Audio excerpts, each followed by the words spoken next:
Halo semuanya, minggu ini kita akan merayakan National Day kita dan saya sangat bangga dengan bangsa ini. Ada banyak hal yang telah dikerjakan oleh bangsa ini bagi kita dan bagaimana negara ini tetap kuat di dalam fase pandemi ini. Sama seperti dengan kita di Jemaat City Harvest, saya sangat berbahagia kita semuanya tetap kuat. Terima kasih telah mengasihi Tuhan di masa-masa yang baik maupun tidak. Mari kita sekarang bersiap untuk menyembah Tuhan dengan segenap hati kita hari ini. Mari kita berikan Tuhan Yesus puji-pujian yang terbaik. Dia selalu ada bersama dengan kita dan bagi kita. Amin. Amen. Amen. You know, friends, even as thousands of us will be waving our flag today, let's just remember that our God is Jehovah Nissi, the Lord our banner. So today, let's just celebrate the victory that Jesus has won for you and for me. Amen. That's right. Clap your hands together. Put a smile on your face. Woo! He's coming on the clouds. Kings and kingdoms will bow down. Every chain will break as broken hearts declare His praise. Who can stop the Lord Almighty? Our God is the Lion of Judah. He's roaring with power and fighting our battles. Every knee will bow before Him. Our God is the Lamb that was slain for the sins of the world. His blood breaks the chains. Every knee will bow before the Lion and the Lamb. Every knee will bow before Him. Come on! Woo! Open up the gates. That's right. So open up the gates, make way before the King of Kings. Oh, we make room for Jesus. The God who comes to save is here to set the captives free. For who can stop the Lord Almighty? Come on! Our God is the Lion of Judah. He's roaring with power and fighting our battles. Who can stop before Him? Our God is the Lamb that was slain for the sins of the world. His blood breaks the chain. Every knee will bow before the Lion and the Lamb. Every knee will bow before Him. Oh, every knee will bow. Every tongue confess that Jesus is the Lord of all. Come on, sing it out. Who can stop the Lord Almighty? Who can stop the Lord Almighty? No one. Who can stop the Lord Almighty? Who can stop the Lord? Let's right, let it be your prayer. Who can stop the Lord Almighty? No one. Who can stop the Lord Almighty? He has won the victory.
Who can stop the Lord Almighty? Oh, we claim our victory. Who can stop the Lord Almighty? Believe it with all your heart. Who can stop the Lord Almighty? That's right, He is mighty. He is strong. City Harvest, do you believe it? Jesus is mighty. He is strong and He loves you and He cares for you. That's right, let's just applaud Him. Hallelujah. Thank you, Jesus.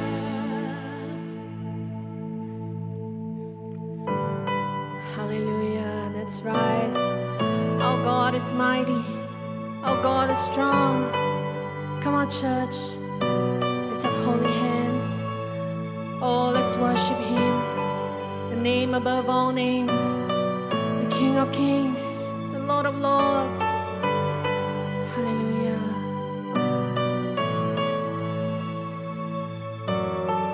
Our Father everlasting, the all-creating one, God Almighty, through your Holy Spirit, conceiving Christ the Son, Jesus our Savior. Our Father everlasting, the all-creating one, God Almighty, through your Holy Spirit, conceiving Christ the Son, Jesus our Savior.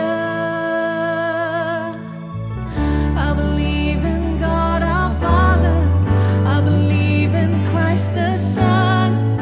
I believe in the Holy Spirit. Our God is three in one. I believe in the resurrection, that we will rise again. For I believe in the name of Jesus.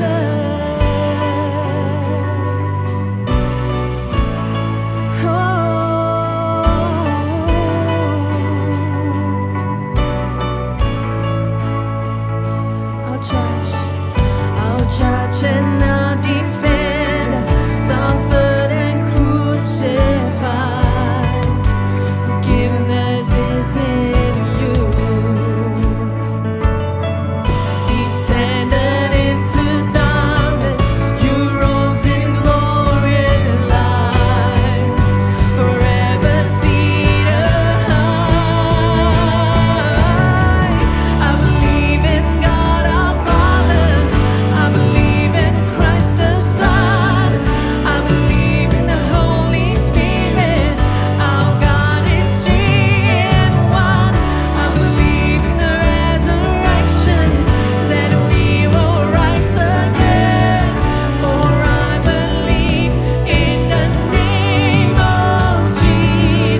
says that if you confess with your mouth the Lord Jesus and believe in your heart that God has raised him from the dead, you will be saved.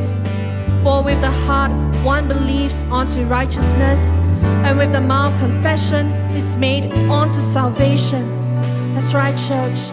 Let's trust and believe in his resurrection power. Yes, our God is mighty to save in every situation.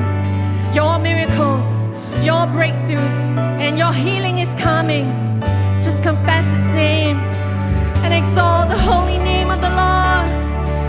Oh, he's the name above every other name. That's right. Lift up your hands, lift up your voices, and confess his name.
Every tongue confess. So Regina, sing the tag again. Every tongue confess. Every tongue confess that you are Lord. We believe in your name, Lord. Every tongue confess that you are Lord. We believe in your name, Lord. That's right. Ya benar. Wherever you are. Dimanapun saudara berada, mari kita tutup mata kita karena ada kuasa di dalam nama Yesus. Mari angkat tangan kita dimanapun kita berada. Di kereta api, di mobil, di kamar, tutup mata saudara dan angkat tangan saudara karena di dalam nama Yesus setiap sakit penyakit disembuhkan. Di dalam nama Yesus gunung-gunung dihancurkan, permasalahan akan luluh lantak. Ada kuasa di dalam nama Yesus. Ada kuasa di dalam nama Yesus.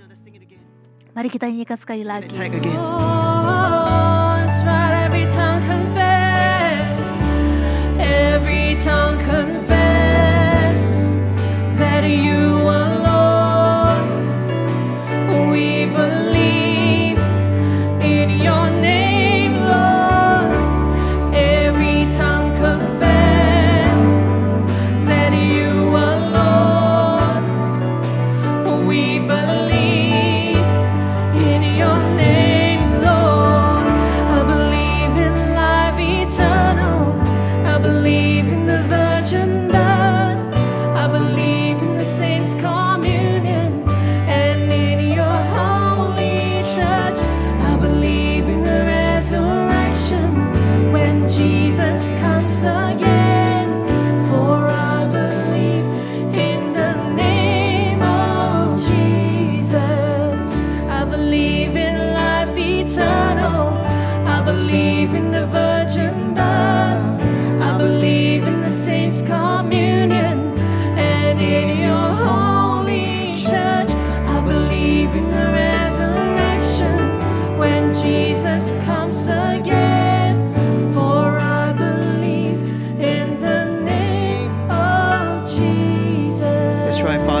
Bapa, hari ini kami mengaku Tuhan bahwa di dalam nama-Mu Tuhan, Engkau akan menjadi penyembuh kami. Kami akan melihat permasalahan kami ditiadakan, gunung-gunung diambil Tuhan. Bapa, hari ini ketika kami datang menghadap Engkau, biarkanlah hadirat-Mu Tuhan memenuhi ruangan kami, memenuhi kamar kami, memenuhi kereta api Tuhan, atau kemanapun kami berada. Dan biarkanlah damai sejahtera-Mu Tuhan ada atas kami. Kami serahkan ibadah ini dalam tangan kasih-Mu. Kami ucap syukur, dan setiap orang yang percaya katakan amin.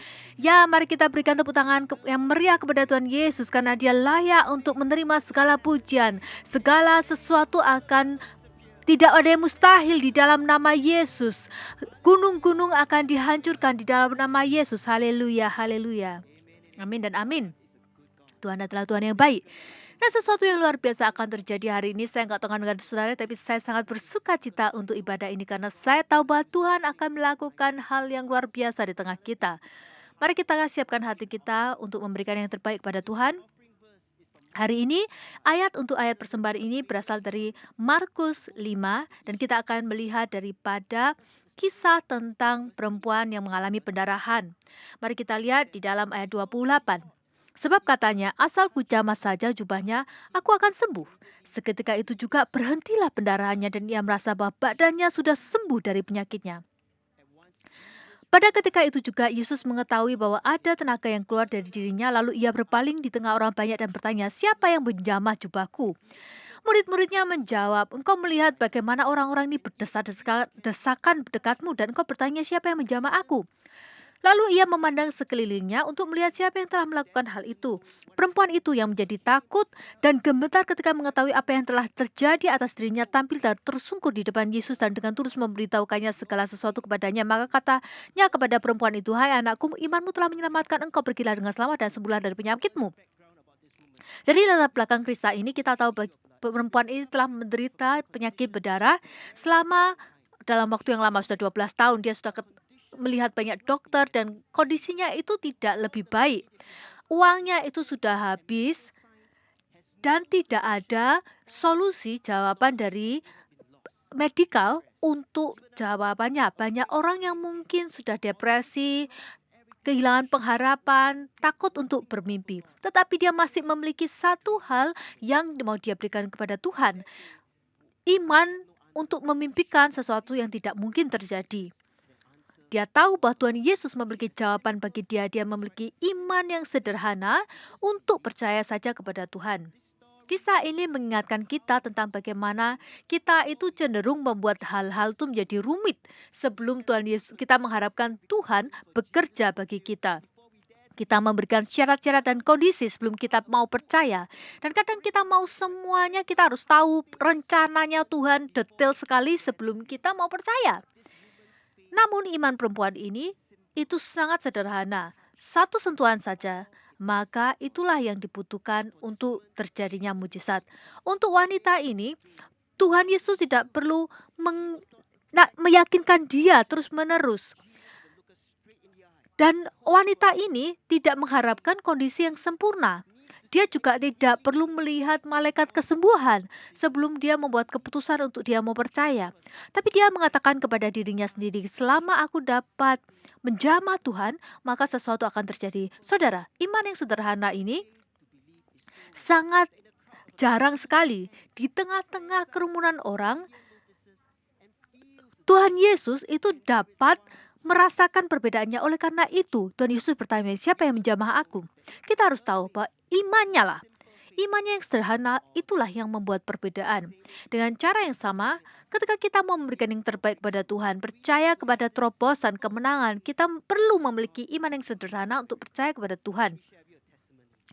Saya akan membagikan sebuah kesaksian dari Saunali yang telah didiagnosa dengan thalassemia minor sejak lahir. Penyakit kelainan darah ini menyebabkan HB-nya itu berkurang. Dengan kondisi ini, Sauna itu gampang sekali kecapean, gampang pusing-pusing. Dan karena kelainan darah ini, dia harus mendapatkan suntikan zat besi. Nah, waktu di prayer space yang baru-baru ini, ada orang yang berdoa untuk penyakit kelainan darah. Saudara sebenarnya nggak pernah meminta untuk kesembuhan. Tetapi ketika dia mendengar kata ini, dia tiba-tiba memiliki iman yang sederhana. Untuk percaya akan adanya mujizat. Dia tidak merasakan apapun ketika dia memperkatakan firman Tuhan, tetapi dia percaya saja bahwa Tuhan dapat melakukan hal yang mustahil. Setelah itu, dia cek darah dan dia sangat kaget sekali. Untuk pertama kalinya, HB-nya itu normal, saudara. Dan bahkan dokter itu memberitakan dia bahwa ketika dia sudah menyelesaikan suntikan zat besi ini, dia dapat menghentikan obat-obatnya. Puji Tuhan. Tuhan sangat luar biasa. Segala sesuatu dapat terjadi kalau kita mau percaya kepada janjinya. Saudara, hari ini, mari kita memiliki iman yang sama. Untuk percaya kepada firman Tuhan.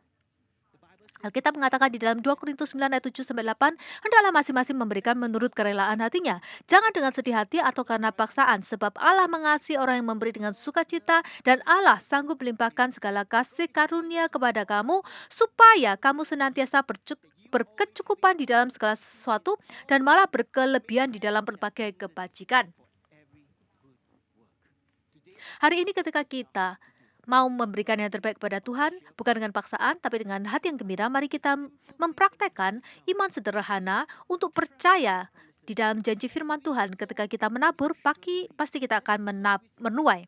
Mari kita menabur dengan iman yang sederhana, yaitu yakin saja, percaya saja, maka benih iman itu di tangan Tuhan dapat membuat perbedaan. Jadi jemaat Tuhan, saudara siap memberi? Apakah saudara siap mempraktekkan iman ini? Saat ini saudara mungkin sudah tahu bagaimana cara untuk memberi. Saudara dapat scan QR code yang ada di layar. Saudara juga dapat menggunakan PayNow Facility, atau saudara juga dapat klik di give icon yang ada di CSC app atau di website dan ikuti instruksi yang diberikan. Kalau tidak, saudara juga dapat menggunakan AXS yang ada di seluruh Singapura. Mari kita menghadap Tuhan dalam doa.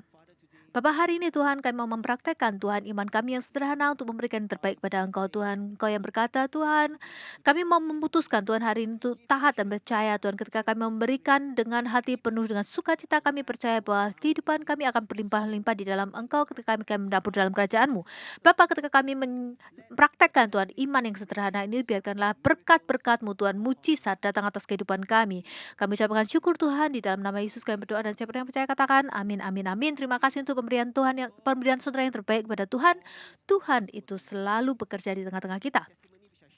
Kesaksian yang saya bagikan itu terjadi dalam Sionali, di dalam online prayer space, dan kita akan mengadakan prayer space berikutnya pada tanggal 4 September. Saudara dapat bergabung di hari Sabtu jam 6:30 malam atau hari Minggu jam 2:30 sore lewat Zoom saja. Di prayer space ini kita akan didoakan secara pribadi oleh para pendoa syafaat dan para pastor yang akan melayani saudara.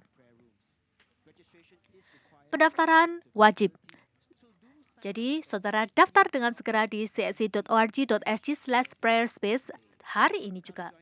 Mari kita bergabung dan kita percaya bahwa mujizat dapat terjadi dalam kehidupan kita. Dan saat ini kita akan mendengarkan firman Tuhan dari Pastor Aris. Pastor Aris? Terima kasih sekali. Terima kasih Pastor Edmond. Dan beberapa dari saudara sudah diberkati oleh pujian penyembahan dan juga oleh Pastor Edmond yang membagikan firman Tuhan untuk persembahan, dan saya harap saudara sudah memberikan yang terbaik bagi Yesus.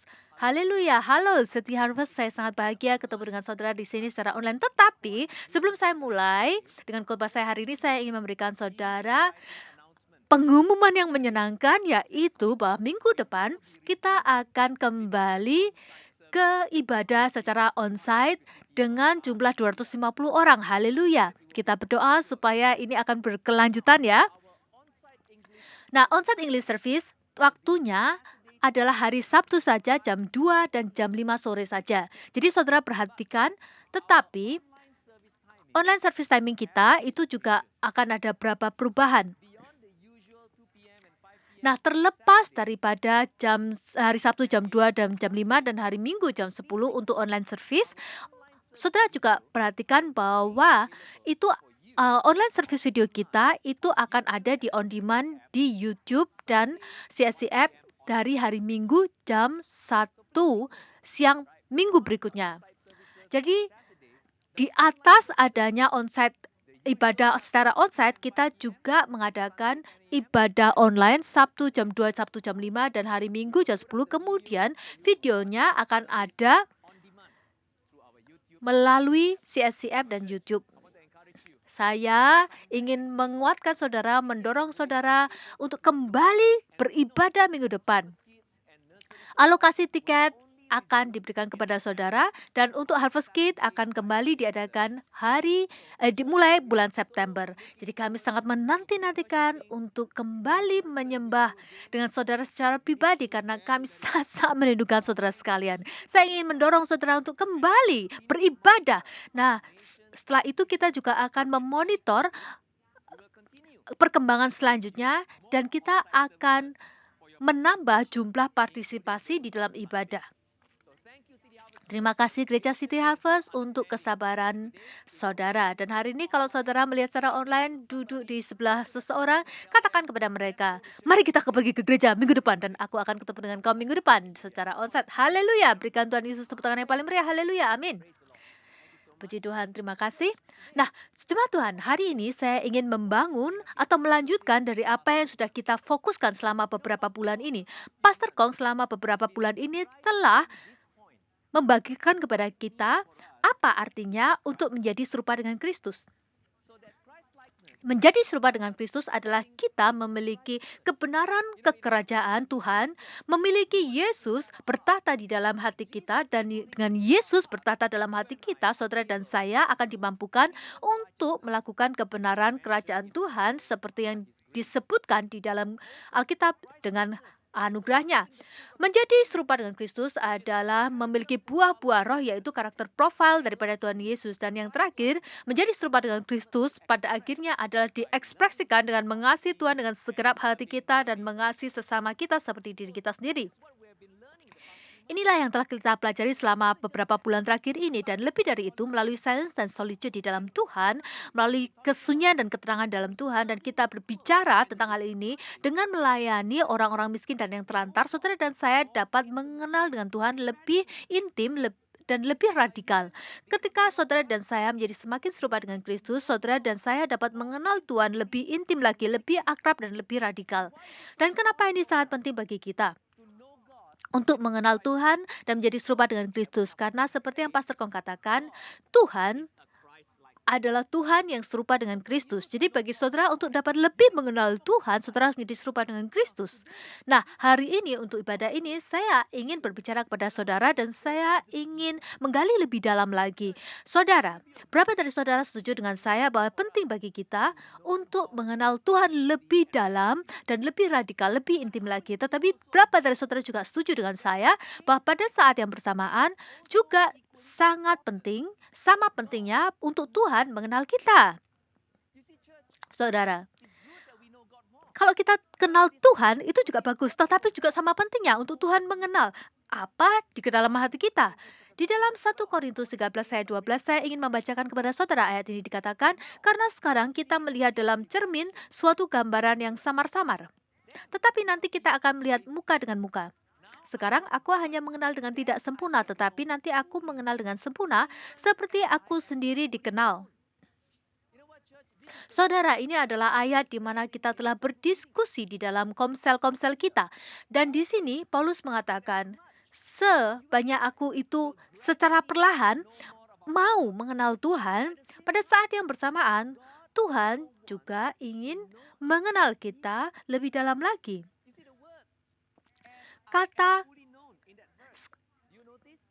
seperti aku sendiri dikenal, kata seperti aku dikenal, itu adalah kata dalam bahasa Yunani epiginosko. Epiginosko artinya adalah benar-benar mengenal orang ini luar dan dalam.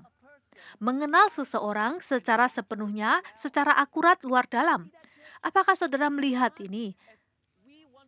Sama kita itu ingin mengenal Tuhan, Tuhan pada saat yang sama juga ingin mengenal kita. Tuhan ingin mengenal kita secara mendalam. Dia ingin benar-benar sangat dekat dengan kita, dan dia ingin mengenal kita lebih akurat lagi. Wow, haleluya. Saudara, ini sangat penting sekali, dan saya akan berikan saudara contoh di sini. Saudara lihat, Di Olimpiade yang di Rio, bukan yang baru-baru ini tapi yang sebelumnya, ingat Joseph Schooling itu membuat Singapura bangga dengan memenangkan medali emas untuk pertama kalinya dalam sejarah permainan. Dan saudara, biasanya kalau orang itu tiba-tiba, wah terkenal, saudara dan saya tahu tiba-tiba ada saja orang atau banyak orang yang ingin mengasosiasikan dirinya dengan nama tersebut.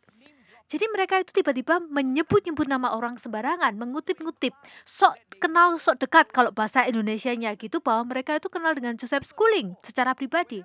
Oleh karena itu, kalau saudara mendengar ada orang SKSD, saudara akan mendengar hal-hal seperti ini. Oh, kamu tahu nggak, Pastor?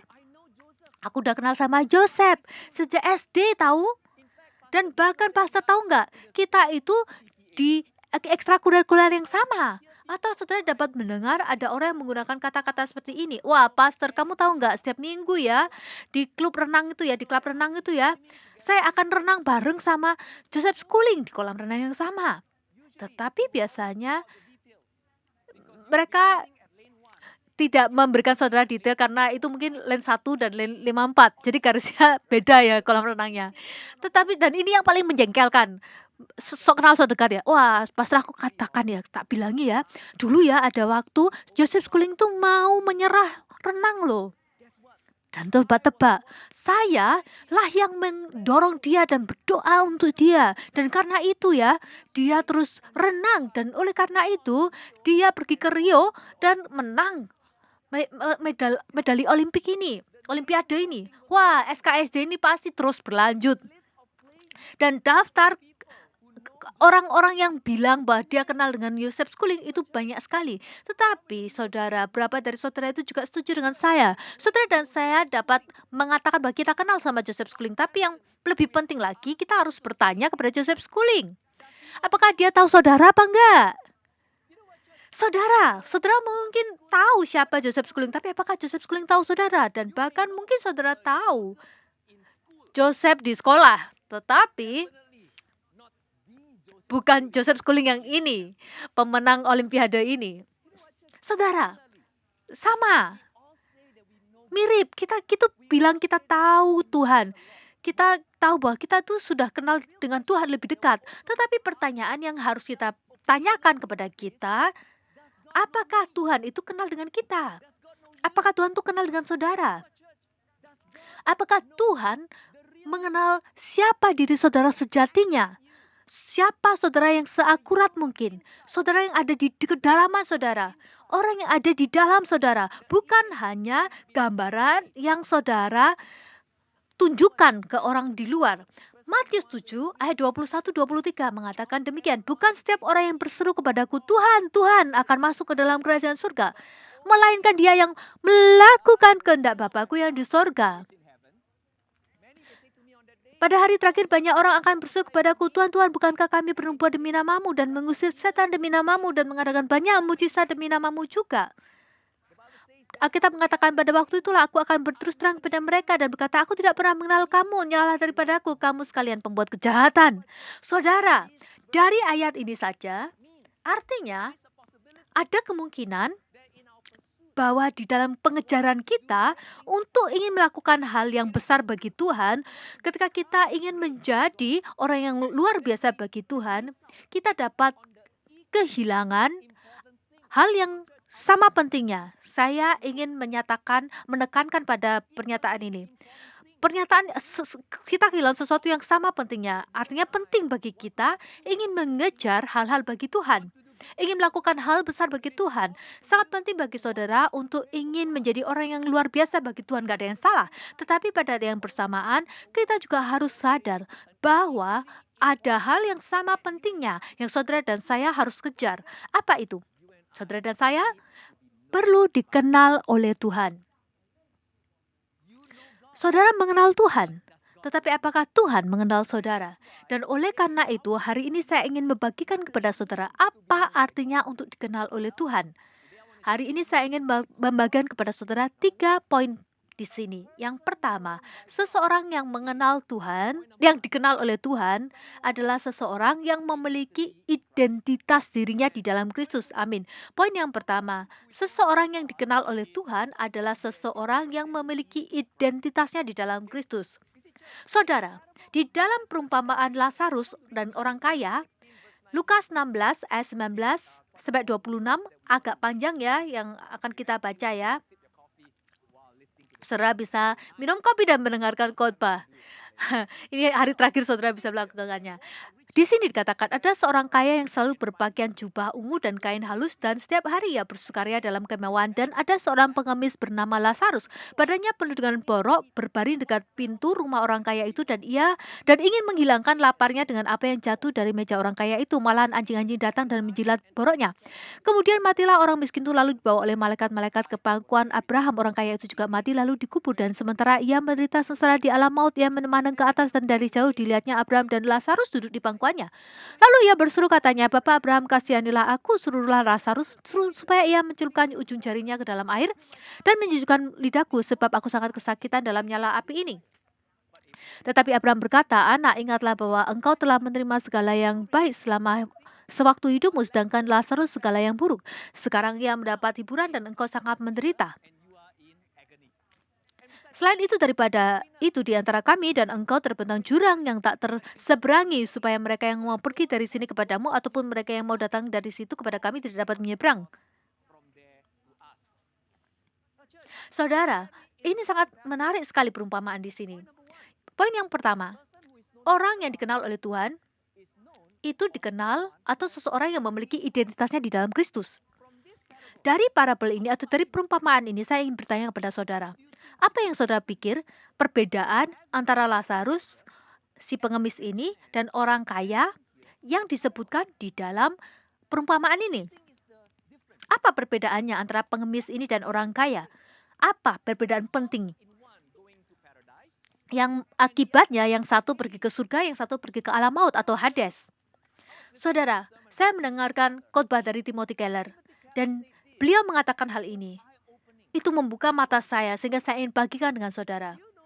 Apakah saudara perhatikan bahwa perbedaan di dalam perumpamaan ini adalah yang satu memiliki nama, yang satu tidak memiliki nama. Saudara perhatikan bahwa Lazarus itu diberikan sebuah nama, sementara orang kaya itu tidak disebutkan namanya. Identitasnya itu dikenal sebagai orang kaya. Saudara juga harus perhatikan di sini bahwa hampir di setiap perumpamaan yang ada di Injil, karakter yang diungkapkan oleh Tuhan Yesus biasanya itu tidak dikasih sebuah nama. Yesus jarang memberikan karakter di dalam perumpamaan itu sebuah nama. Saudara perhatikan kan ya? Dia akan selalu menggunakan kata seperti ada seorang bapak yang memiliki 2 anak.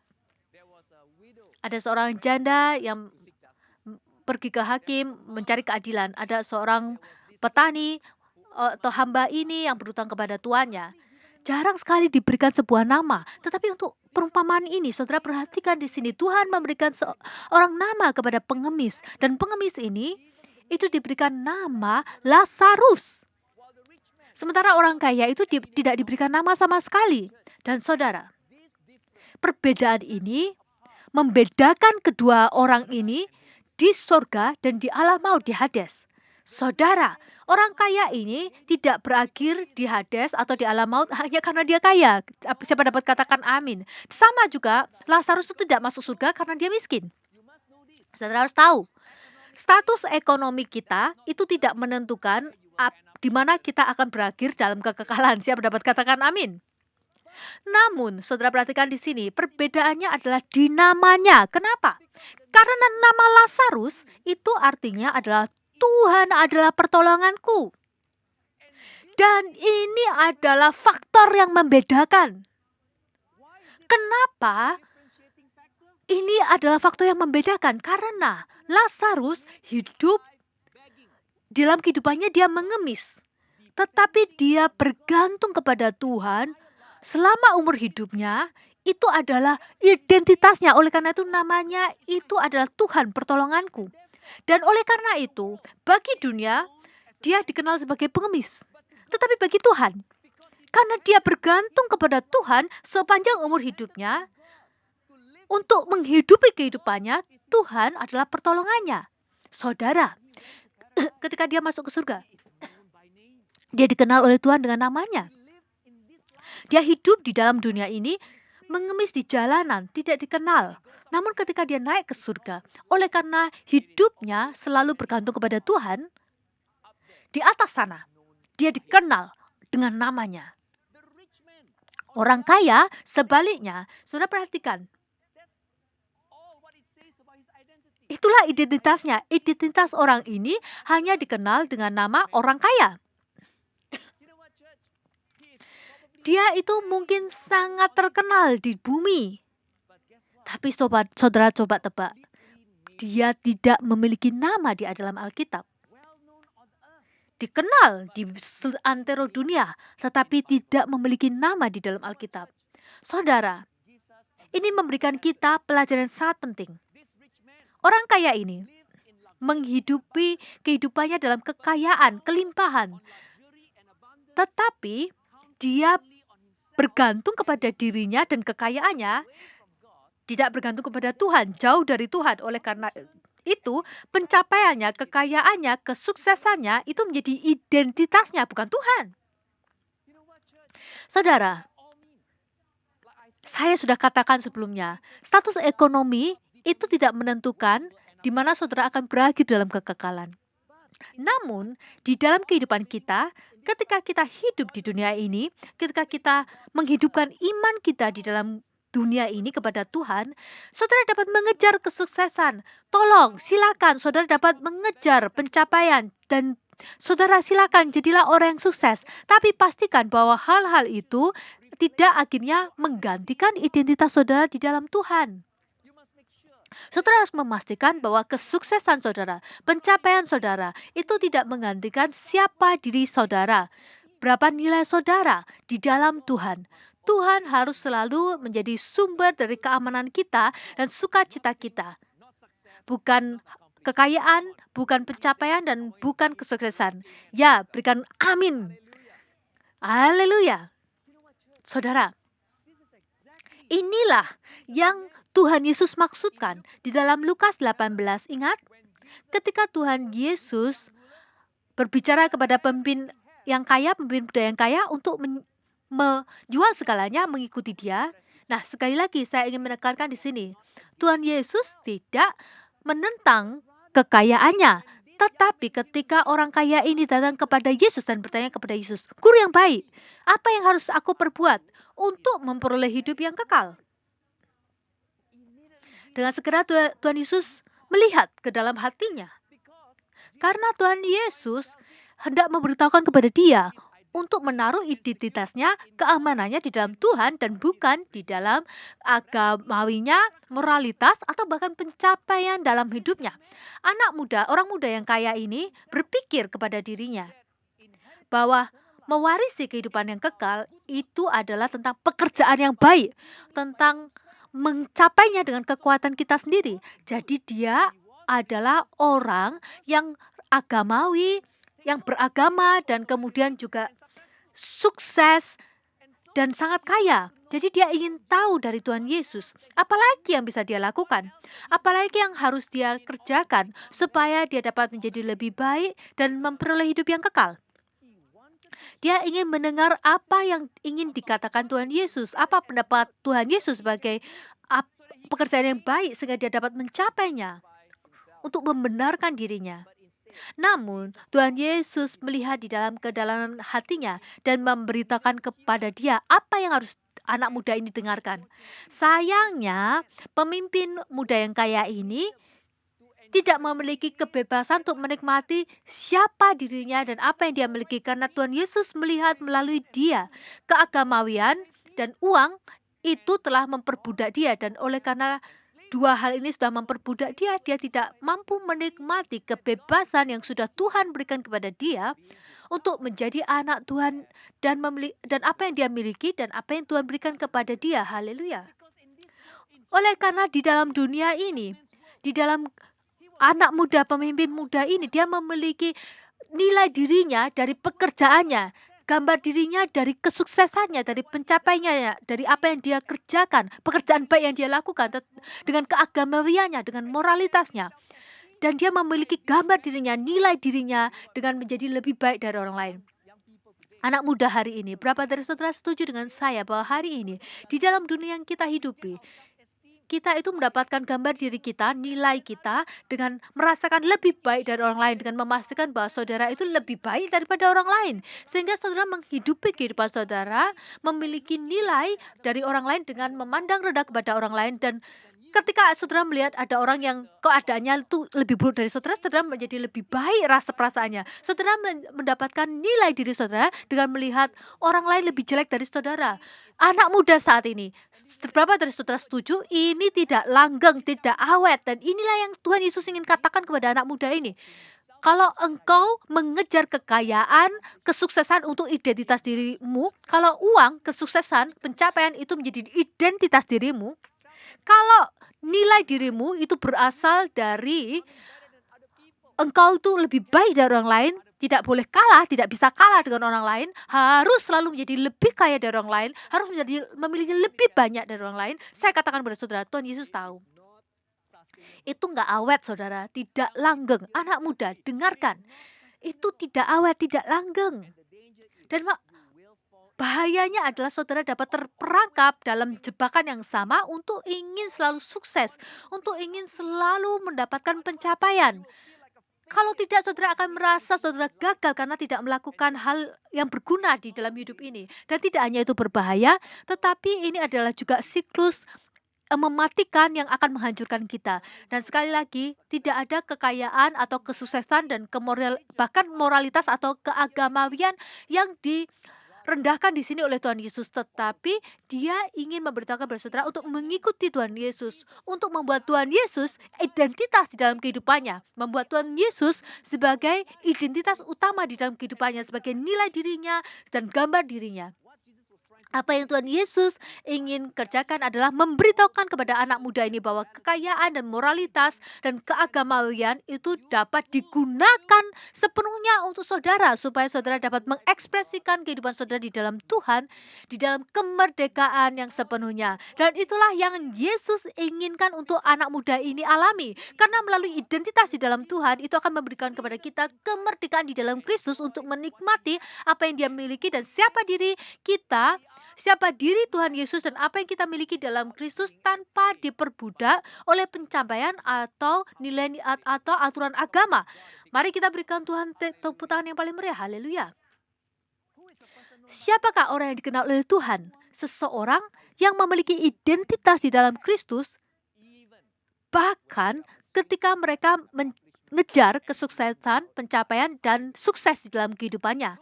Siapa dapat katakan amin? Jangan seperti anak muda yang kaya ini, yang dikenal oleh dunia, tetapi ketika di surga dia itu tidak memiliki nama, dia hanya dikenal oleh orang kaya saja. Saudara, pastikan bahwa ketika saudara mengejar kesuksesan, identitas saudara di dalam Kristus itu tetap utuh. Tuhan itu adalah sumber daripada keamanan kita dan sukacita kita. Siapa dapat katakan amin? Itu adalah poin yang pertama. Poin yang kedua, siapakah orang yang dikenal oleh Tuhan? Yang pertama, yang kedua, orang yang dikenal oleh Tuhan adalah seseorang yang memilih untuk taat dan tunduk kepada kehendak Tuhan. Nah, mari kita lihat ayat yang tadi. Apakah saudara lihat di situ di ayat 24 dikatakan, di alam maut itu, ketika ia menderita sengsara, di alam maut ia memandang ke atas dan dari jauh dilihatnya Abraham dan Lazarus duduk di pangkuannya. Lalu ia berseru katanya, Bapak Abraham, kasihanlah aku, suruhlah Lazarus supaya ia mencelupkan ujung jarinya ke dalam air dan menyejukkan lidahku, sebab aku sangat kesakitan dalam nyala api ini. Saudara-saudara harus memahami hal ini, bahwa pada titik ini, orang kaya ini belum dikasih tahu oleh Abraham bahwa ada jurang di antara mereka yang menghalangi dia untuk pergi ke Abraham. Karena itu baru diberitahukan di ayat yang ke-26. Namun, saudara lihat di sini, terlepas ketika dia itu sengsara dan menderita, dia bahkan tidak meminta Abraham untuk mengeluarkan dia dari alam maut, dari Hades. Dia hanya mau untuk dihibur saja. tapi memilih untuk tetap tinggal di Hades, di alam maut, terlepas bahwa dia itu menderita dan sengsara di situ. Dan saudara, ini bahkan lebih parah lagi. Bahkan di alam maut, saudara perhatikan di sini, dia masih ingin menghidupi sesuai dengan syarat dan kondisinya. Bukan hanya tidak mau mengakui Tuhan dan tunduk kepada Tuhan, dia berpikir bahwa statusnya itu masih sama seperti di bumi, di alam maut. Oleh karena itu dia berpikir bahwa dia masih dapat menyuruh-nyuruh Lazarus seperti hamba dengan menyuruh dia untuk mencelupkan ujung jarinya ke dalam air dan menunjukkan lidahnya. Wow. Berapa dari saudara setuju dengan saya? Ini sangat-sangat wow sekali dan ini gila banget saudara. Ini gila banget kan? Namun, saudara lihat di sini. Saya ingin saudara lihat, Abraham memberitakan kepada dia, "Anak, ingatlah bahwa engkau telah menerima segala yang baik sewaktu hidupmu. Sedangkan Lazarus segala yang buruk. Sekarang ia mendapat hiburan dan engkau sangat menderita." Saudara lihat, kata-kata di sini, engkau menerima segala yang baik sewaktu hidupmu sedangkan Lazarus segala yang buruk. Nah, ada clue di sini ya. Karena kata menerima di sini artinya adalah menerima apa yang memang pantas kita terima. Untuk menerima apa yang memang pantas kita terima. Artinya apa, saudara? Artinya bahwa mungkin orang kaya ini di dalam kehidupannya, sepanjang hidupnya, mungkin karena kerja kerasnya, mungkin karena jaringannya, mungkin karena juga status sosialnya, atau mungkin juga karena kepandaiannya. Mungkin dia lulus dari Harvard MBA. Dan mungkin karena dia itu sangat cerdas sekali di dalam bisnisnya, dia dapat membangun kekayaannya, memperoleh kesuksesan oleh karena hal-hal ini. Oleh karena itu, di dalam semua hal ini adalah upah yang memang pantas dia terima. Ini adalah hasil daripada kerja kerasnya yang memang layak dia terima. Dan Lazarus mungkin di sisi sebaliknya, mungkin karena hal yang karena mungkin dia lahir miskin, mungkin karena dia tidak berpendidikan, mungkin karena dia memiliki sakit penyakit, atau mungkin dia bahkan membuat kesalahan di dalam kehidupannya. Akhirnya, oleh karena itu, dia mengalami kesulitan di dalam hidupnya. Tetapi kata yang tertulis di sini, kata menerima ini adalah menerima sesuai dengan apa yang mereka layak dapatkan. Dan ini adalah pelajaran yang saya ingin bagikan kepada saudara. Apa pelajarannya? Tidak peduli apa yang terjadi kepada saudara. Itu adalah bagaimana kita memilih untuk menanggapi Tuhan. Itu yang penting. Tidak peduli apa yang terjadi dalam hidup kita, tapi bagaimana kita memilih untuk menanggapi Tuhan, itu yang penting. Saudara, apakah saudara masih tunduk taat kepada Tuhan? Dalam keadaan saudara, ketika saudara mengalami kesulitan, atau ketika saudara mengalami hal yang buruk, atau saudara mau menyalahkan Tuhan dan membuat saudara sebagai Tuhan atas situasi saudara. Di dalam kasus orang kaya ini, saudara dapat menjadi orang yang kaya. Dan oleh karena saudara sukses, saudara pandai, cerdas, dan oleh karena engkau memiliki hal yang luar biasa terjadi dalam kehidupan saudara, saudara menerima apa yang memang saudara pantas dapatkan. Namun saudara, kalau itu membuat saudara sombong, itu membuat saudara egois, membuat saudara arogan, saudara tidak akan menyenangkan hati Tuhan. Dan sebaliknya, kalau saudara sukses, tapi memilih untuk tetap rendah hati, tidak melupakan Tuhan, dan membuat Tuhan menjadi prioritas utama dalam kehidupan saudara, nomor satu dalam kehidupan saudara, identitas masih utuh di dalam Kristus. Saudara akan diberkati. Saudara dapat katakan amin. Namun, saya ingin bagikan dengan saudara, poin yang kedua ini, dari perspektifnya atau cara pandangnya Lazarus. Bagaimana kalau saudara mengalami hal seperti Lazarus? Kegagalan, tragedi, atau bahkan kesengsaraan, sakit penyakit.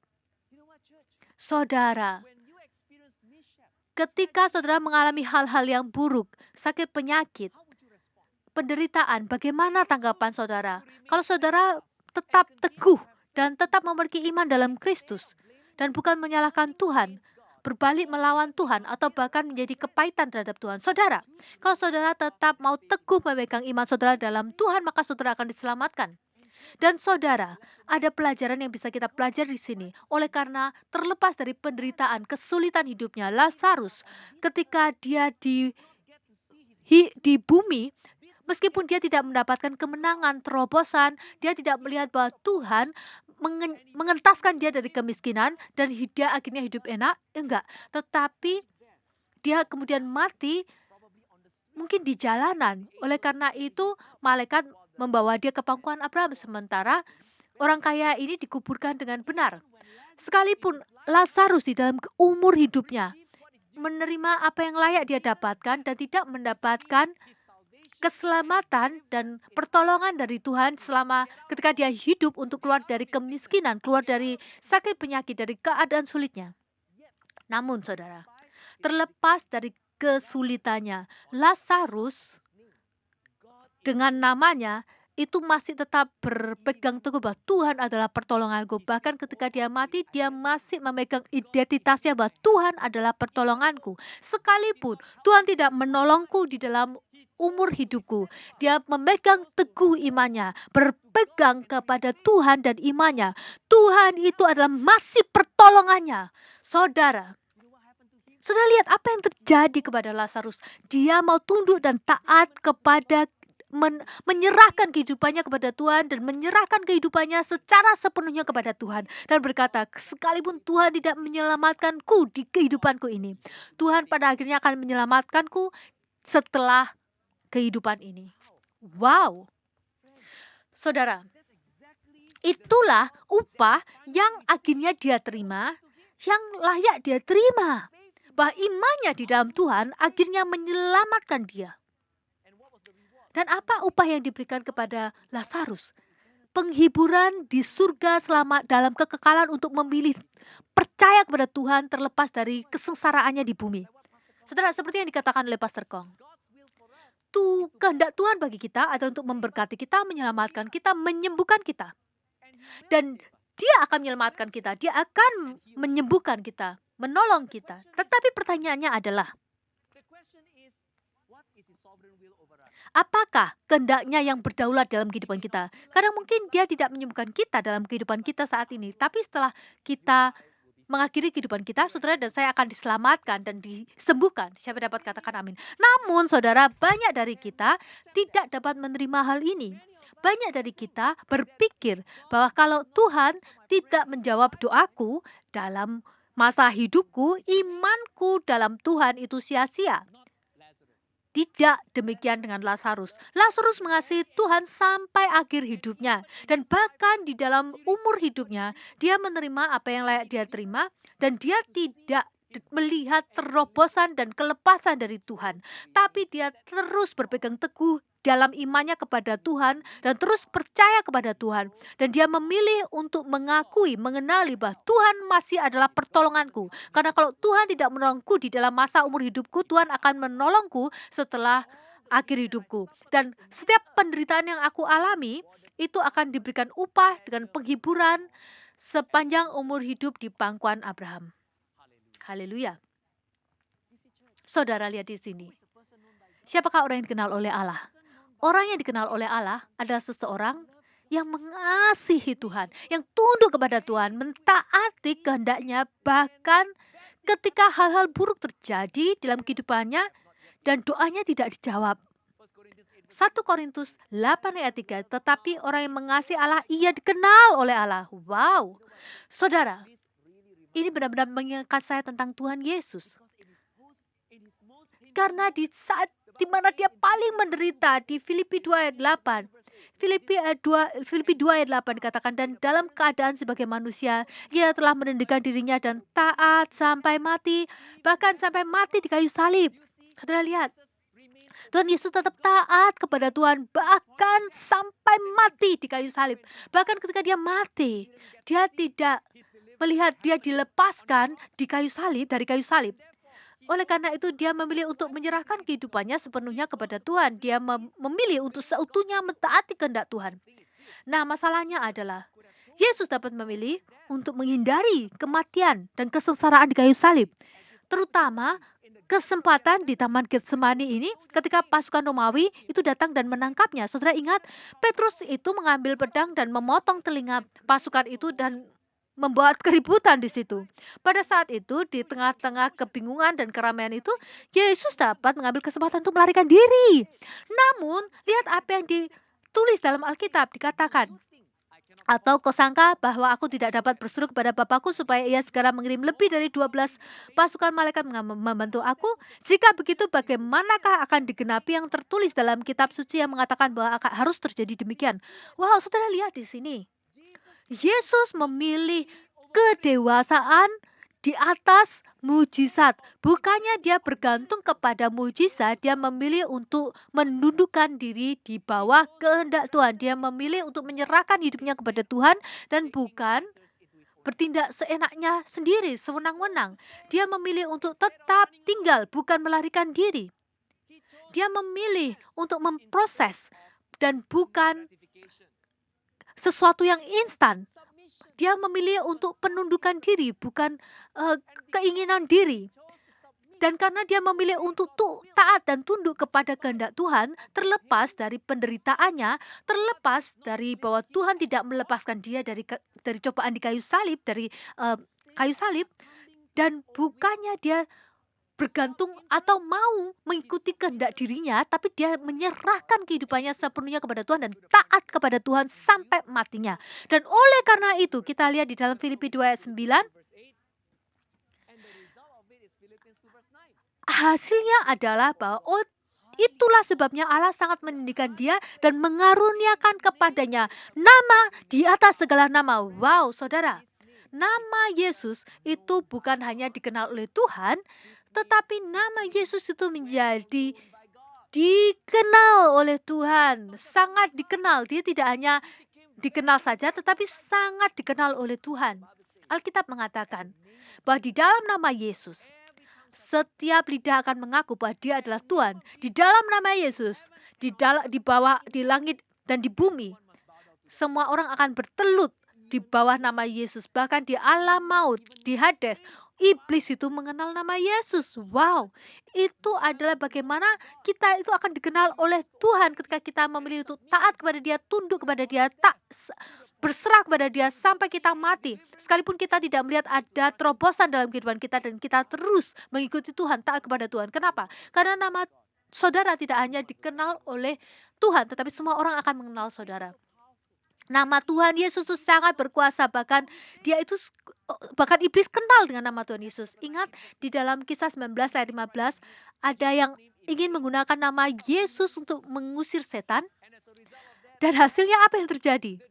Iblis itu, tetapi roh jahat itu menjawab, katanya, Yesus aku kenal dan Paulus aku ketahui, tetapi kamu, siapakah kamu? Wow, tidak hanya nama Tuhan yang dikenal. Iblis atau roh jahat itu juga mengetahui siapa yang membawa nama Tuhan Yesus. Siapa yang dikenal oleh Tuhan. Orang yang dikenal oleh Tuhan itu adalah seseorang yang di dalam kehidupan ini memilih untuk taat kepada kehendak Tuhan dan tunduk terhadap kehendaknya, tidak peduli apapun yang terjadi, sekalipun masa sukar terjadi dalam kehidupannya. Sekalipun dia mengalami penderitaan, sekalipun dia mengalami masa-masa yang sulit, dan belum menerima keselamatan. Namun orang ini terus percaya kepada Tuhan. Terus berkata bahwa Tuhan adalah pertolonganku. Haleluya. Wow. Mari kita berikan Tuhan Yesus tepuk tangan yang paling meriah. Haleluya. Amin. Itu adalah poin yang kedua. Yang ketiga, ini yang terakhir ya.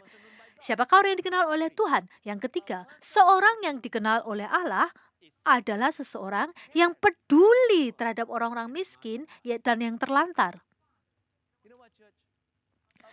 Orang yang dikenal oleh Tuhan adalah seorang yang peduli terhadap orang-orang miskin dan orang-orang yang terlantar. Kita lihat lagi di dalam perumpamaan ini. Terlepas orang ini melihat bahwa Lazarus itu mengemis setiap hari, dia tidak mengetahuinya. Dan ayat ini mengatakan bahwa badannya penuh dengan borok. Ingin menghilangkan laparnya dengan apa yang jatuh dari meja orang kaya itu, malah anjing-anjing datang dan menjilat boroknya. Saya nggak tahu. Kalau Lazarus itu pernah menerima pertolongan dari orang kaya ini atau bahkan dikasih makanan dari orang kaya? Kenapa ini sangat penting bagi kita untuk memperhatikan hal ini? Karena Matius 25 ayat 40-45 dikatakan, dan raja itu akan menjawab mereka, aku berkata kepadamu, sesungguhnya segala sesuatu yang kamu lakukan untuk salah seorang dari saudaraku yang paling hina ini, kamu telah melakukannya untuk aku. Dan ia akan berkata juga kepada mereka yang di sebelah kirinya, enyahlah daripadaku, hai kamu orang-orang terkutuk, enyahlah kamu dalam api yang kekal yang telah sedia untuk iblis dan malaikatnya, sebab ketika aku lapar, kamu tidak memberi aku makan, ketika aku haus, kamu tidak memberi aku minum, ketika aku seorang asing, kamu tidak memberi aku tumpangan. Ketika aku telanjang, kamu tidak memberi aku pakaian. Ketika aku sakit dan dalam penjara, kamu tidak melawat aku. Lalu mereka pun akan menjawab dia, katanya, Tuhan, bila manakah kami melihat engkau lapar, atau haus, atau sebagai orang sakit, atau telanjang, atau sakit, atau dalam penjara, dan kami tidak melayani engkau? Maka ia akan menjawab mereka, aku berkata kepadamu, sesungguhnya segala sesuatu yang tidak kamu lakukan untuk salah seorang dari yang paling hina ini, kamu tidak melakukannya juga untuk aku. Saudara harus perhatikan di sini. Orang yang menunjukkan belas kasihan kepada tetangganya, orang yang menunjukkan belas kasihan kepada orang lain, kepada sesamanya, orang asing. Ingat, orang asing itu adalah orang yang pendatang di negeri itu. Orang yang menunjukkan belas kasihan kepada sesamanya, kepada orang asing, kepada orang-orang miskin, kepada orang-orang yang terlantar, itu dilihat oleh Tuhan melakukannya bagi Tuhan Yesus. Artinya engkau melakukannya untuk Tuhan. Menjadi serupa dengan Kristus adalah mengasihi Tuhan dengan segenap hati, mengasihi sesama dengan segenap hati juga. Dan hukum yang utama adalah mengasihi Tuhan dan sesama sama seperti kita. Jadi mengasihi Tuhan. Dan yang kedua adalah mengasihi sesama. Itu sangat penting. Memiliki belas kasihan terhadap orang miskin itu adalah bukti bahwa Tuhan benar-benar bertahta di dalam hati kita. Mengasihi sesama kita itu adalah cerminan yang menunjukkan bahwa Tuhan hidup dalam diri kita. Jadi saudara perhatikan di sini. Tidakkah saudara perhatikan bahwa Tuhan itu memberitakan kepada kita, ketika engkau melakukan kepada mereka yang lapar, memberi makan orang yang miskin, orang yang lapar, dia katakan bahwa engkau melakukannya bagi aku. Engkau melakukannya bagi aku. Tapi apakah saudara perhatikan di sini? Pada saat yang bersamaan dia juga mengatakan, Tuhan dapat merasakan dengan orang yang miskin dan terlantar ini. Itulah yang dikatakan, ketika aku lapar, engkau tidak memberikan aku makan. Ketika aku haus, engkau tidak memberikan aku minum. Pada saat yang bersamaan, Tuhan itu mengidentifikasikan dirinya dengan orang-orang miskin dan lapar dan terlantar untuk menerima belas kasihan daripada saudara. Oleh karena itu, tidak hanya melakukannya bagi Tuhan, yang artinya saudara itu juga mewakili Tuhan untuk memberikan kepada dia. Dan orang miskin itu melihat Tuhan Yesus dalam diri saudara. Pada saat yang bersamaan, ketika Tuhan mengidentifikasikan dirinya dengan mereka, artinya apa? Artinya ketika saudara memberikan kepada orang-orang miskin, kepada orang-orang yang terlantar, orang yang menerima belas kasihan saudara, itu sebenarnya adalah orang yang ada di dalam gambar diri Tuhan, di dalam kondisi yang sulit. Saudara memberi kepada Tuhan itu sendiri. Saudara sebenarnya memberikan kepada Tuhan itu sendiri. Saudara memberikan kepada Tuhan. Tidak hanya kita mewakili Tuhan Yesus, tapi kita sendiri memberi kepada Tuhan. Orang yang kita tolong, yang terlantar, itu sebenarnya adalah gambar diri Tuhan di dalam kondisi yang buruk. Dan ketika saudara menunjukkan belas kasihan kepada mereka, itu seakan-akan saudara menunjukkan belas kasihan kepada Tuhan. Dan dia menerima belas kasihan itu dari saudara. Dan saudara, kenapa ini sangat penting? Karena ketika saya memberikan sesuatu kepada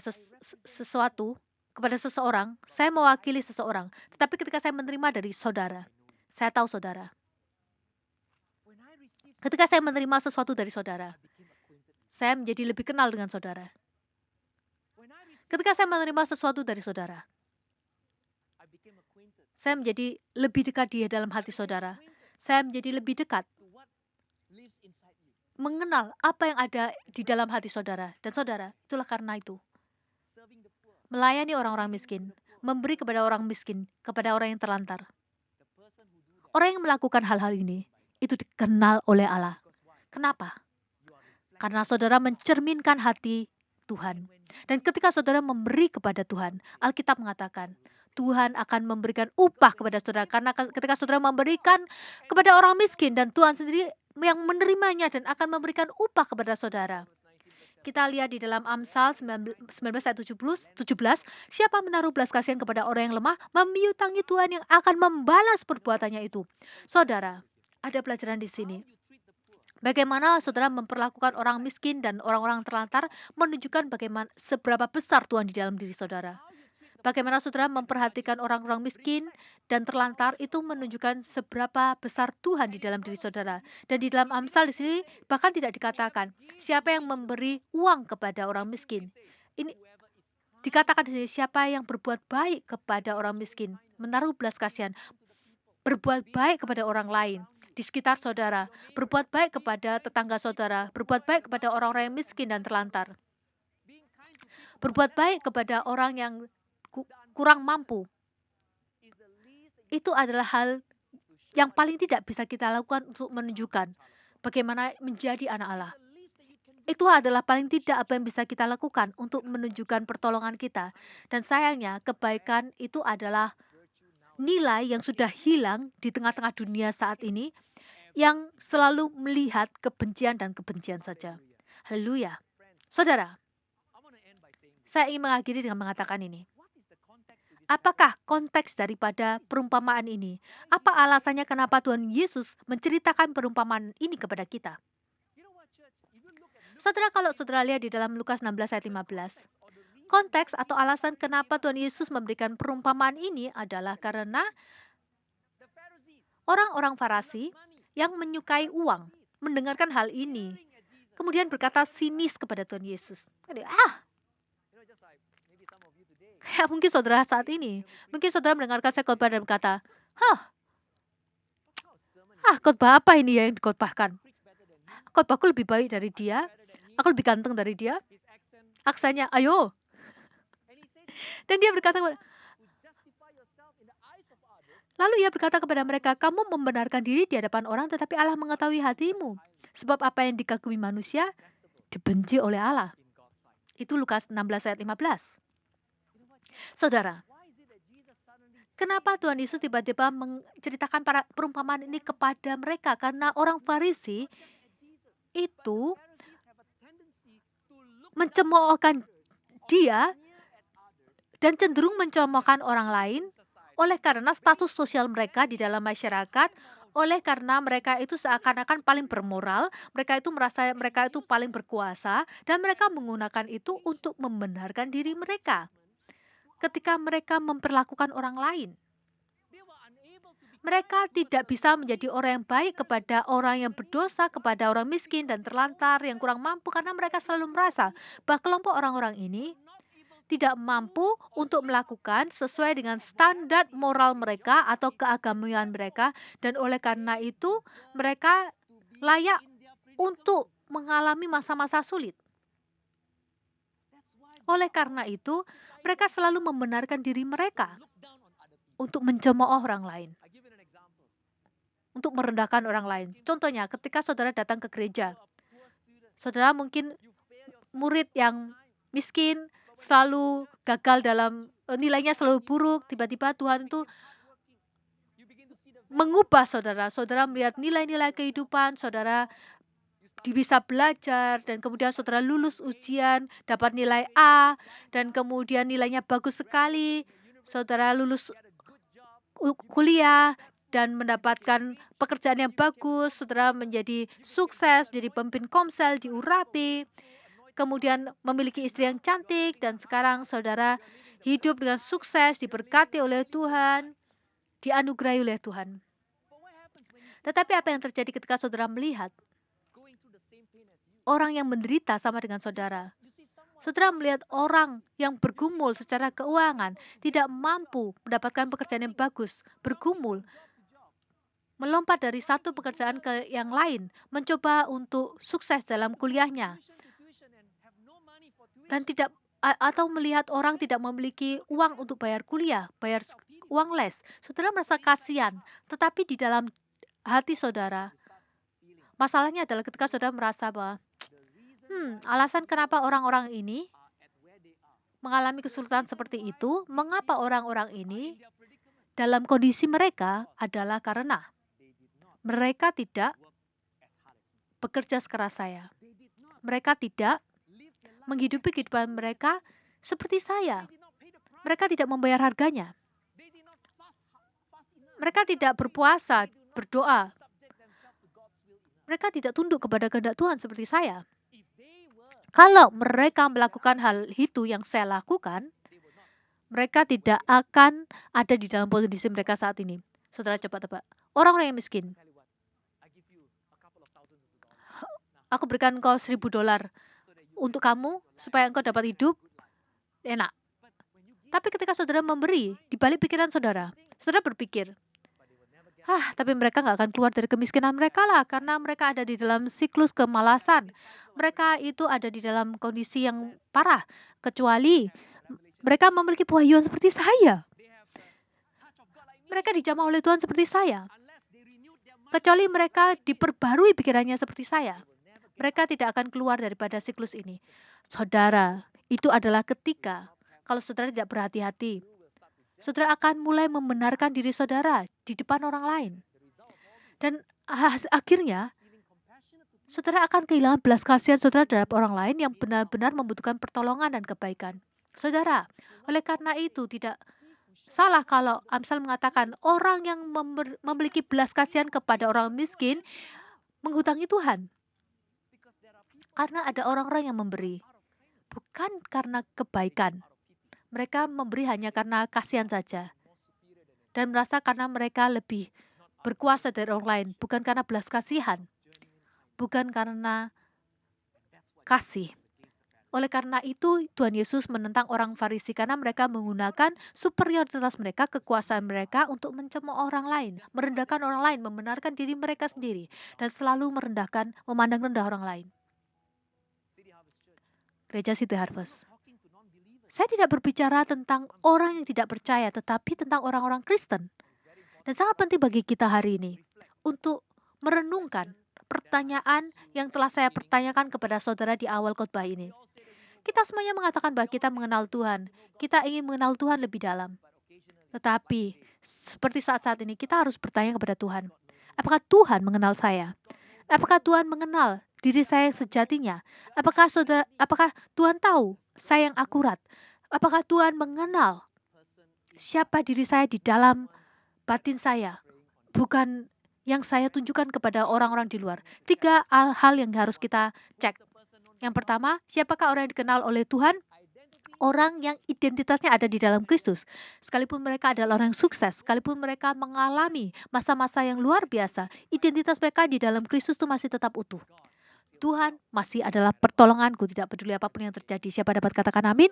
Siapakah orang yang dikenal oleh Tuhan? Seseorang yang memilih untuk taat dan tunduk kepada kehendak Tuhan terlepas dari kesulitan untuk melakukannya, bahkan sampai matinya. Bahkan ketika saudara tidak melihat ada terobosan kemenangan terjadi dalam kehidupan ini, saudara masih tetap mati percaya dan bukan mati tidak percaya. Wah, nggak mudah saudara. Yang ketiga, siapakah orang yang dikenal oleh Allah? Seseorang yang menunjukkan kebaikan, belas kasihan kepada orang miskin dan terlantar. Ingat, bukan hanya memberikan uang saja. Tidak hanya bersimpati saja, tapi menunjukkan belas kasihan yang sejati. Kepedulian kepada orang-orang yang terlantar. Saudara, ini adalah 3 area yang saya ingin saudara renungkan hari ini.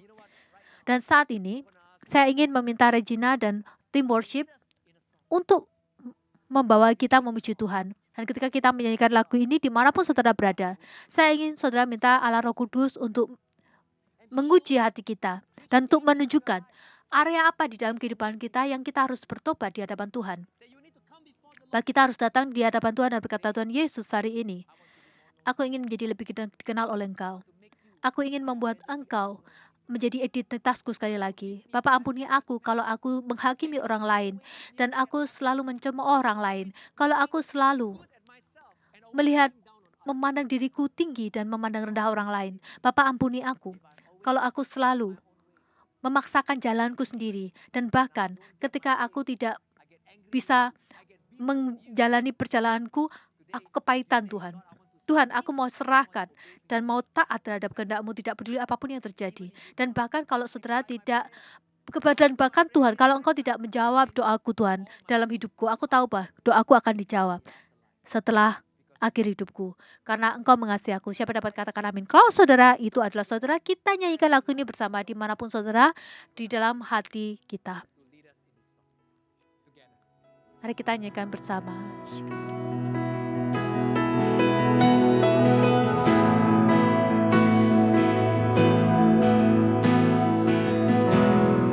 You try so hard to see it. Took me so long to believe it. That you chose someone like me to carry your victory. Perfection could never earn it. You give what we don't deserve it. You take the broken things and raise them to glory. You are my champion. Giants fall when you stand undefeated. Every battle you've won, I am who you say I am. You crown me with confidence. I am seated in the heavenly place, undefeated, with the one who has conquered all. Now I can finally see it. It's teaching me how to receive it. So let all the striving cease. This is my victory. Oh, now I can finally see it. You're teaching me how to receive it. So let all the striving cease. Yeah, this is my victory. You are my champion. Giants fall when you stand undefeated. Every battle you've won, I am who you say I am. You crown me with confidence. I am seated in the heavenly place, undefeated by the one who has conquered it all. You are my champion. Giants fall when you stand undefeated. Every battle you won, I am who you say I am. You crown me with confidence. I am seated in the heavenly place, undefeated, with the one who has conquered all. Haleluya. City Haleluya. Harvest Church. Gereja City Today Harvest, before hari we ini end, sebelum kita mengakhiri ibadah ini, saya ingin saudara benar-benar mencari di dalam hati saudara seperti yang dikatakan dalam lagu ini.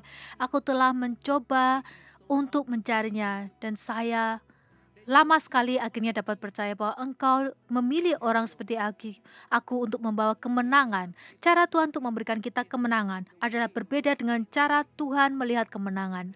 Dan oleh karena itu kita harus mengubah cara pandang kita dalam Tuhan, mengubah hati kita, supaya saudara dan saya dapat memiliki detak jantung yang sama dengan Tuhan Yesus, yang membutuhkan kita untuk melepaskan diri kita, untuk melepaskan kehendakku, untuk melepaskan kesenanganku, dan berkata, Tuhan Yesus, Engkau adalah pemenangku, Engkau adalah juaraku. Saudara, hari ini kita dapat mengatakan bahwa Tuhan adalah juara kita, tetapi tahukah saudara, Tuhan tidak perlu kita memberitakan kita bahwa Tuhan Yesus adalah pemenang kita. Tetapi sebaliknya, ketika kita bangun pagi, Tuhan Yesuslah yang akan bilang kepada malaikatnya, engkau itu pemenangku, itu adalah juaraku. Setiap hari menghadapi tantangan dan tidak menyerah. Setiap hari percaya, sekalipun kadang hal-hal itu tidak berlangsung sesuai dengan keinginan kita. Mungkin bahkan doa-doa kita tidak dijawab. Tetapi lihatlah para malaikat, itu adalah juaraku karena dia terus datang ke ibadah, terus berdoa, karena dia terus percaya. Sekalipun mereka masih belum menerima kemenangan itu. Saudara, ini adalah bagaimana saudara dan saya menerima kemenangan kita. Yesus adalah sumber kemenangan kita. Yesus adalah sumber kemenangan kita. Saudara, kalau itu adalah saudara berkata, Pastor, saya ingin dikenal oleh Tuhan. Saya ingin dikenal oleh Tuhan. Apa area yang perlu kita bertobat di hadapan Tuhan?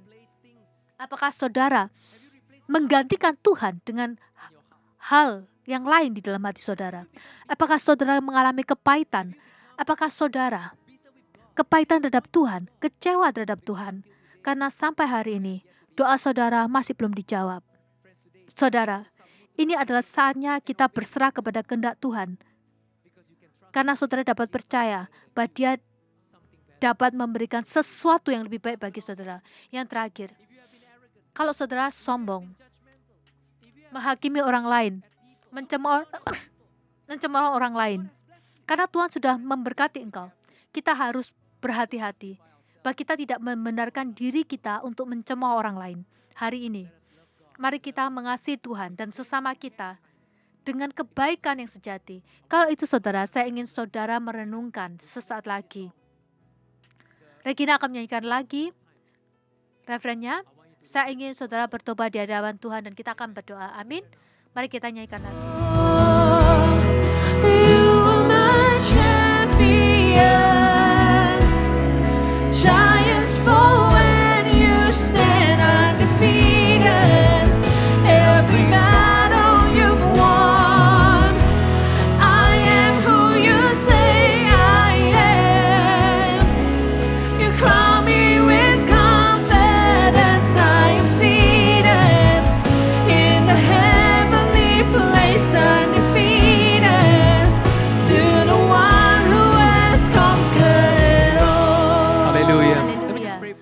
Saya akan berdoa bagi saudara. Kalau saudara sudah memutuskan untuk menerima Tuhan,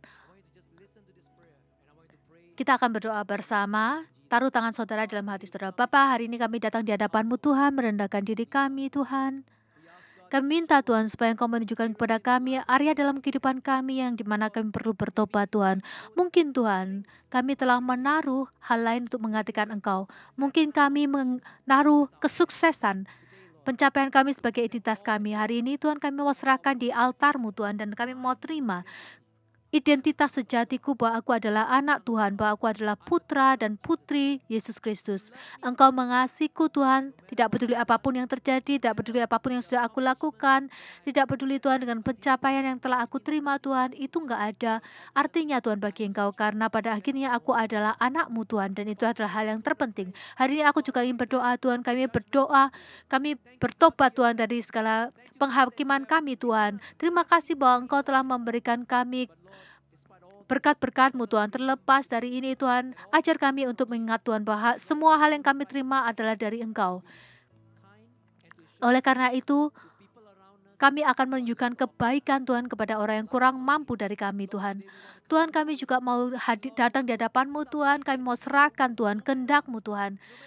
Kami mau serahkan Tuhan kehidupan kami di dalam hati-Mu Tuhan. Tidak peduli apakah perasaanku Tuhan, terlepas dari keadaan yang aku alami Tuhan Yesus, hari ini aku mau serahkan kepada Engkau kehendak-Ku Tuhan, dan aku mau memilih kedewasaan di atas mujizat, dan aku memilih untuk tetap tinggal dan tidak melarikan diri, dan aku memilih Yesus dan bukan kesukaan diri saya Tuhan. Tuhan, saat ini aku serahkan Tuhan, berikan kami anugerah-Mu Tuhan untuk mengatasi setiap masa sulit kami.